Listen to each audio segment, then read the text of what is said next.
اللهم صل على محمد وآله الطيبين الطاهرين المعصومين.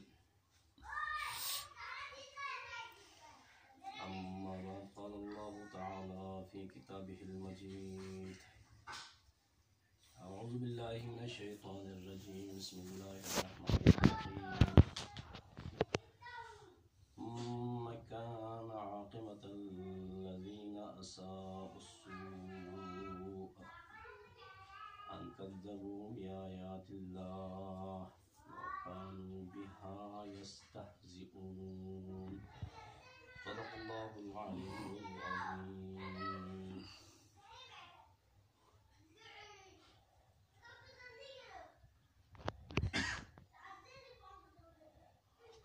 رجب المرجب کا دن جناب زینب سلام اللہ علیہ کی شہادت کا دن تھا۔ اس مناسبت سے آپ کی خدمت میں تعزیت پیش کرتا ہوں۔ چند جملے آپ کی خدمت میں عرض کروں گا، اس کے بعد آپ سے اجازت چاہوں گا۔ سورہ روم آیت نمبر 10، اس آیت شریفہ کی تلاوت کا شرف حاصل کیا۔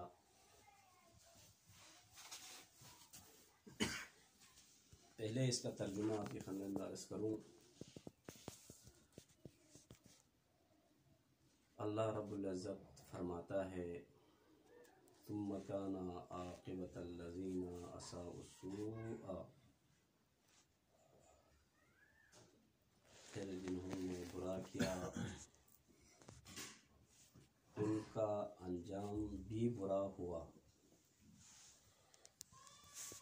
ان كذبوا بآیات اللہ، کیونکہ انہوں نے اللہ کی نشانیوں کی تکذیب کی۔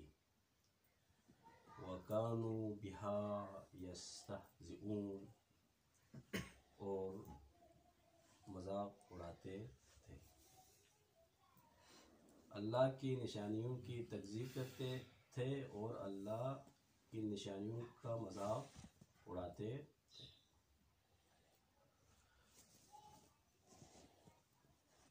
میں نے مناسب سمجھا کہ آپ کی خدمت میں کچھ وہ جملات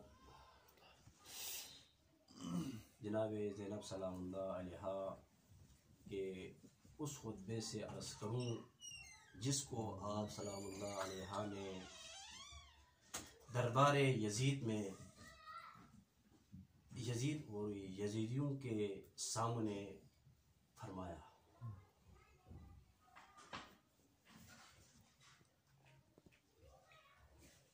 یزید نے اپنی تقریر ختم کیا۔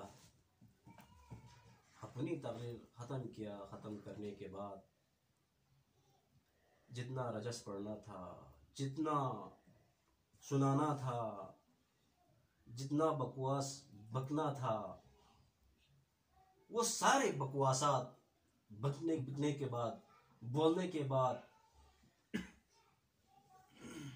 جناب زینب سلام اللہ علیہ نے کہا کہ مجھے بھی اجازت دے دو، میں کچھ کہنا ہے، کچھ جملات۔ بہرحال وہ سب میں آپ کی خدمت میں عرض نہیں کروں گا کیونکہ ٹائم بھی نہیں ہے۔ اجازت مل گئی، جناب زینب نے خطبہ شروع فرمایا۔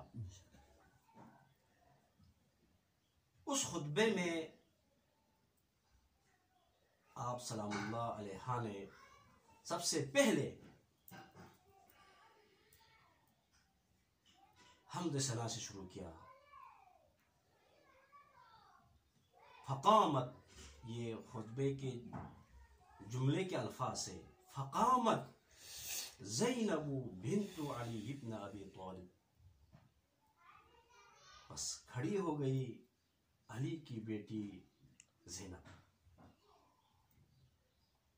وقالت، اور فرمایا، الحمدللہ رب العالمین، حمد و ثنا اس ذات کے لیے جو کہ عالمین کا رب ہے. اس کے بعد وصلی اللہ علی جدی سید المرسلین،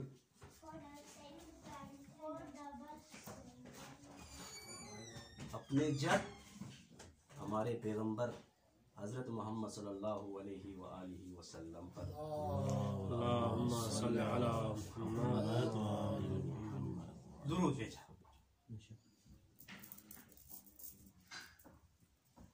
یہاں پہ آپ سلام اللہ علیہ نے اپنا جد کہہ کر پھر اس کے بعد سید المرسلین کہہ کر درود کیوں بھیجا؟ یعنی جد کا لفظ استعمال کیوں فرمایا؟ جد کا لفظ اس لیے آپ نے استعمال کیا کہ ان لوگوں کو، ان شامیوں کو پتہ چلے کہ یہ جو اسیران ہے، یہ جو قیدی ہے، یہ کسی کفار کے اسیر نہیں، کسی کفار کے قیدی نہیں، کسی کفار بلد کے ملک کے قیدی نہیں، بلکہ یہ قیدی، یہ جو اسیر ہے، یہ اہل رسول ہے. کیونکہ یزید نے اپنی تقریر میں بہت کچھ کہہ چکا تھا، بہت کچھ بکواس وہاں پہ بتا دیا تھا کہ یہ جو قیدی ہے یہ کافرین قیدی ہے، یہ کافر ملک کے قیدی ہے، یہ وقت خلیفہ وقت کے خلاف بغاوت کرنے والوں کی قیدی ہے، ان کے قیدی ہے. میرا درود و سلام ہو جناب زینب پر. یہاں آپ کھڑے ہو کر آپ نے نہ صرف خطبہ دیا بلکہ آپ نے بہت بڑا معجزہ بھی دکھایا. ہم اگر دیکھیں تو ہم دیکھنے میں تو ایک خطبہ نظر آتا ہے. جناب زینب نے خطاب کیا، جناب زینب نے بیان دیا، جناب زینب نے تقریر کی. نہ، یہاں پہ تقریر حقیقی معنوں میں جناب زینب کا خطبہ بہت بڑا معجزہ تھا. کس لیے؟ آپ حیران ہو گئے نا، کیسے معجزہ ہے؟ معجزہ کا معنی تو یہ ہے کہ خارق العادہ، جو عام انسان کسی چیز کو نہیں کر سکتا، وہ کوئی انسان کر کے دکھائے، وہ معجزہ ہے. نبیوں نے ایسا کیا، اماموں نے ایسا کیا، اماموں نے معجزہ دکھایا، امام نے معجزہ دکھایا، انبیاء نے معجزہ دکھا دیا. جناب زینب نے کیا معجزہ دکھایا؟ سوال کرنے والا سوال کر سکتے ہیں تو میں عرض کروں. جناب زینب کا معجزہ کچھ اس طرح سے ہے. آپ نے سنا ہے، آپ نے مطالعہ کیا ہے کہ جناب زینب ایک ایسے دربار میں کھڑی ہو گئی، ایسی حالت میں کہ آپ کے ہاتھ باندھے ہوئے، سر پہ چادر نہیں ہے، سامنے امام حسین، عباس علمدار، علی اکبر، شہزادہ قاسم، عزیزوں کے سر متحر ہے نیزوں پر. اس حالت میں کھڑی ہو گئی. جب اس حالت میں کھڑی ہو گئی تو جو پہلا معجزہ ہے، جو پہلا معجزہ آپ نے جو کر کے دکھا دیا، وہ کیا ہے؟ وہ معجزہ یہ ہے کہ عام حالت میں اگر کوئی عورت کسی مجلس میں کھڑی ہو جائے تو وہ کچھ بول نہیں سکتی. کیوں؟ کیونکہ صنف نازک میں سے ہے عورت. ان کے اعضاء و جواری، ان کے خواص و خمسہ و یعنی ہر چیز کیا ہے جسمانی لحاظ سے، فکری لحاظ سے، یعنی مردوں سے کیا ہے ضعیف ہے. عام حالت میں ایک عورت اگر کسی محفل میں کھڑی ہو جائے اور کچھ بولے تو وہ کچھ بول نہیں سکتی. زینب نے کیا معجزہ دکھایا؟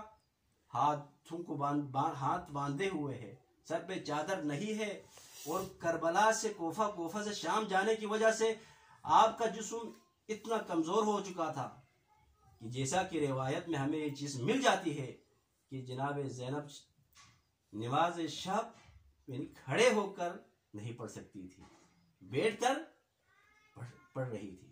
اس حالت میں جناب زینب یزید کے دربار میں کھڑی ہو گئی اور اتنا بڑا یعنی خطبہ دیا، سارے حیران ہو گئے اور لوگوں کے اذہان کو آپ نے چینج کیا، تبدیل کیا. اس کے بعد جو معجزہ ہے، دوسرا جو معجزہ آپ کا اسی خطبے میں، یزید کی فوج اتنی بڑی طاقت والی فوج تھی، اتنے مضبوط جسم کے مالک فوج تھی. جہاں کہیں پہ معمولی سی کوئی شور و غل، معمولی سی آواز اونچی ہو جائے، وہاں پہ ان کی فوج، یزید کی فوج پہنچ جاتی تھی اور وہاں پہ قلع کر دیتی تھی. جناب زینب نے ان کے سامنے معجزہ، ان کے سامنے خطبہ دیا اور اپنا معجزہ دکھایا. کس طرح سے؟ اتنے مسلح ہونے کے باوجود، اتنے قوی ہونے کے باوجود، اگر کوئی گڑبڑ ہو جائے اس حالت میں تو وہ بغیر کسی تعامل کے یعنی اس شخص پر ان کی فوج حملہ ہو جاتی تھی.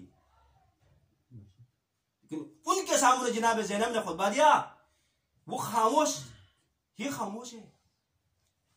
وہ مسلح فوج، وہ رعب دبدبہ والی فوج کہاں گئی؟ خطبہ دے رہی ہے فوج خاموش. وہ قوی مضبوط جسم کے مالک فوج خاموش، یعنی دیکھ رہی ہے، جناب زینب کے خطبے کو سن رہی ہے. دوسرا معجزہ جناب زینب کے اس خطبے میں. تیسرا معجزہ کیا دکھایا جناب زینب نے؟ تیسرا معجزہ وہ یزید جس نے کربلا میں کیا کچھ نہیں کیا، اس نے سب کچھ کر دیا، اس نے سب کچھ کر ڈالا. کربلا میں 18 جوان بنی ہاشم کے شہید کیا. اس کے بعد اسیروں کو رسن بستہ کوفہ لایا، پھر کوفے سے شام لایا. اتنی بڑی طاقت والا خلیفہ جب جناب زینب خطبہ دے رہی ہے، اس کی بھی سکوت ہے، وہ بھی خاموش ہے، وہ کچھ کر پا نہیں رہا، اس کی زبان ہل نہیں رہی. یہ سب کچھ کیا ہے؟ یہ معجزہ ہے. 3 معجزے وہاں پہ. اسیر ہونے کے باوجود، ضعیفہ ہونے کے باوجود، کمزور ہونے کے باوجود اتنا زبردست خطبہ دینا. وہ بہادر فوج یزید کی، جس کو لوگ بہادر سمجھے جاتے تھے، خطبے کے دوران خاموش رہنا. اور سب سے بڑا معجزہ خود یزید کا خاموش رہنا. 3 معجزہ دکھایا جناب زینب نے. اس خطبے میں 3 معجزات دکھا دیا. پھر اللہ پر حمد ثنا کے بعد رسول اکرم پر درود، اور اس میں جٹ کا لفظ استعمال کیا.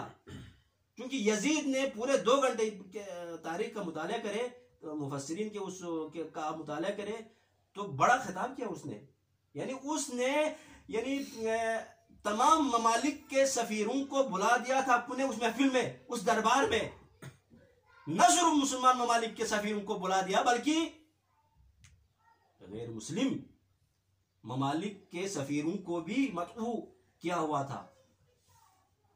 یعنی 400 کے لگ بھگ یعنی سفرا تھے عام لوگوں سے ہٹ کر, خاص لوگ 400 لوگ تھے. یعنی 400 کرسیاں لگی ہوئی تھی. وہاں پہ اس نے یہ دکھانا تھا, دیکھو کہ آج سے جس چیز کو, جس مشن کو, جس تبلیغ کو رسول اکرم نامی ایک شخص نے لایا تھا, اس کی کوئی حقیقت نہیں ہے. وہ آج یعنی اس دین کے پیروکاروں کو, یعنی اس دین کے ستونوں کو, ارکان کو میں نے پکڑ کے لایا ہے, آپ کے سامنے ہے. یہ دکھانا تھا. یعنی کوئی اسلام نہیں, اسلام یہاں پہ ختم ہو گیا. یعنی اپنے آبائی دین کی تقویت, ابو سفیانی دین کو لوگوں کے سامنے پھیلانا تھا, مقصد اس کا یہ تھا.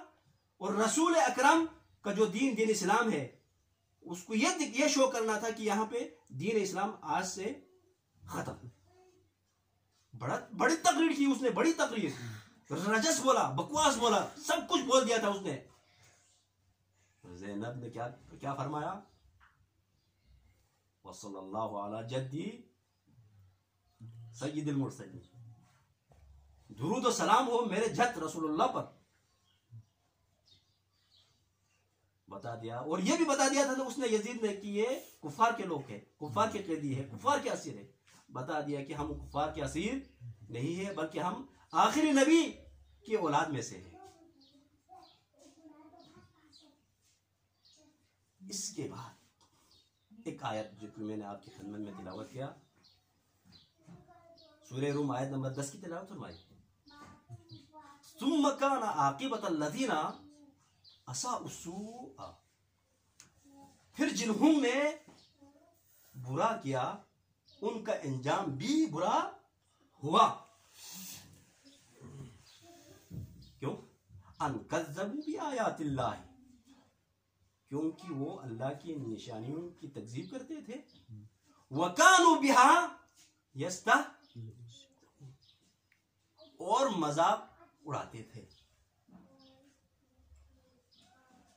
یزید نے اپنی تقریر میں کہہ دیا تھا کہ لعبت بنی ہاشم بالملک. بنی ہاشم نے کیا کیا؟ حکومت کی خاطر کھیل کھیلا. فلا خبر جاء ولا وحی نزل. اس نے اپنی تقریر میں یہ کہا تھا. یعنی شاعران, وہ شاعر بھی تھا یزید. اس زمانے میں وہ بڑے شعراء میں شمار کیا جاتا تھا, بڑے شعراء میں سے شمار کیا جاتا تھا. کہتے ہیں کہ اپنی تقریر کا اکثر حصہ اس نے شعر کی شکل میں لوگوں تک پہنچا دیا تھا. لعبت بنی ہاشم یا لعبت ہاشم بالملک فلا خبر جاء ولا وحی نزل. بنی ہاشم نے حکومت کی خاطر یعنی ایک ڈرامہ کیا ہے. اگر اس کو آپ اس طرح ادا کریں, یعنی آج کل کے اصطلاحات میں ڈرامہ رچایا ہے. یعنی ڈرامے سے ہٹ کر, کھیل سے ہٹ کر کچھ نہیں. نہ وحی نازل ہوئی ہے, نہ کوئی خبر آئی ہے. ہاں, کس طرف اشارہ تھا اس کا؟ پیغمبر اکرم صلی اللہ علیہ وآلہ وسلم کی طرف اس نے اشارہ کیا تھا کہ پیغمبر نے جو وحی کا جو کیا ہے اس نے دعویٰ کیا تھا, یہ فضول ہے, یہ ڈرامہ ہے, یہ کھیل ہے, اس کی کوئی حقیقت نہیں ہے. شعر میں سنا دیا اس نے. نہ وحی آئی ہے, نہ فرشتہ آیا ہے, نہ اللہ کی طرف سے کوئی نبوت اس کو ملی ہے. اس نے نبوت اور رسالت کے نام پر حکومت حاصل کرنے کے لیے ایک ڈرامہ رچایا تھا, ایک کھیل کھیلا تھا. اس کا جواب دینا ضروری تھا. جناب زینب کے لیے اسی آیت میں جواب دے دیا. ثم كان عاقبۃ الذین اساءوا السوء ان كذبوا بآیات اللہ وكانوا بها يستهزئون. پھر جنہوں نے برا کیا ہاں ان کے لیے ان کا انجام بھی برا ہوگا نہیں، ان کا انجام بھی برا ہوا. کیوں؟ انکذبوا بآیات اللہ، وہ اللہ کی نشانیوں کی تکذیب کرتے تھے اور مذاق اڑاتے تھے. اب یہاں پہ اس کی طرف ہے، یعنی یزید کی طرف. یزید نے برا کیا ہے، ہاں یزید نے برا کام کیا. جب برا کام کیا تو اس کا انجام بھی برا ہو گیا، اس کے لیے برا ہو گیا ہے.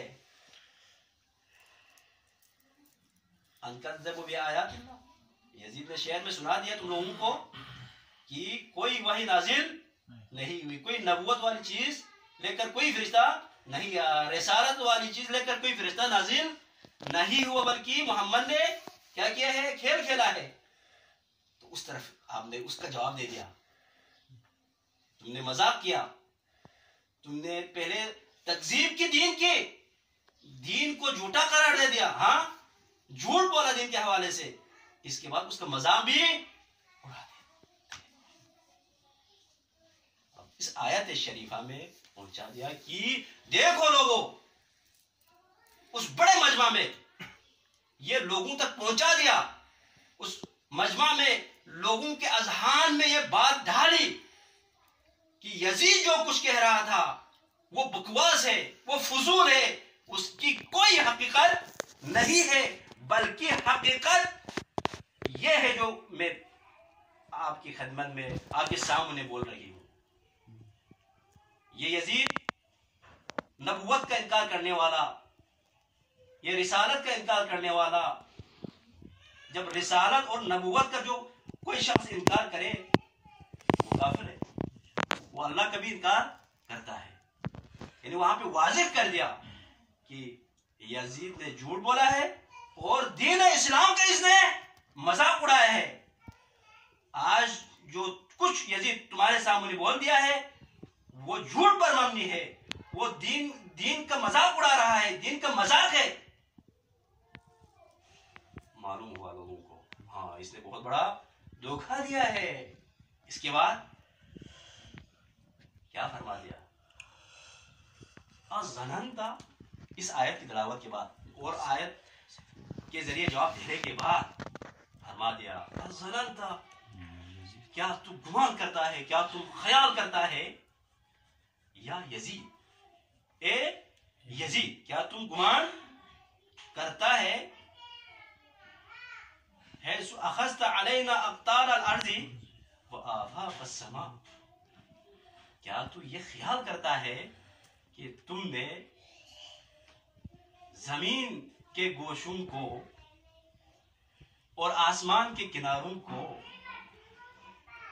یہ فرمانا چاہتی ہے کہ کیا تو یہ خیال کرتا ہے، یہ گمان کرتا ہے کہ آسمان اور زمین ہمارے لیے تم نے تنگ کر دیا؟ کیا تم یہ گمان کرتا ہے؟ تو تمہارا یہ گمان ہی ہے، گمان سے ہٹ کر، زن سے ہٹ کر کوئی اور چیز نہیں ہے. یہاں پہ ایک نکتہ آپ کی خدمت میں، یزید کا لفظ استعمال کیا، اس کا نام لے کر پکارا جناب زینب سلام اللہ علیہ نے. خلیفہ نے کہا، خلیفۃ المسلمین نہیں کہا. خلیفۃ المسلمین کو منوانے کے لیے حسین کو شہید کیا، عباس کو شہید کیا، اکبر کو شہید کیا، پورا پیغمبر اکرم صلی اللہ علیہ وآلہ وسلم کا گھر اجاڑ دیا. اسی مقصد کے لیے کیا تھا نا. اب وہ یہ سوچ رہا تھا کہ زینب مجھے خلیفۃ المسلمین کہے گی. اس کے زن کے خلاف جناب زینب نے کیا کہا؟ یا یزید، اے یزید. یزید کا نام استعمال کیا، یزید کا لفظ استعمال کیا کہ تم یہ نہ سمجھو کہ تم خلیفۃ المسلمین ہے. ایک پیغام یزید کو تھا کہ تم اس گمان میں نہ رہے، اس گمنڈ میں نہ رہے کہ تم خلیفۃ المسلمین بن گیا میرے بھائی کو قتل کرنے کے بعد، میرے بھائی کو شہید کرنے کے بعد. ایک پیغام مجمع کو تھا. مجمع والوں سنو میری بات کہ اس نے اپنی تقریر میں اپنے آپ کو خلیفۃ المسلمین کہا تھا. یہ حقیقی معنوں میں خلیفۃ المسلمین نہیں ہے. خلافت ہماری حق ہے. خلافت وہ ہے جس کو پیغمبر اکرم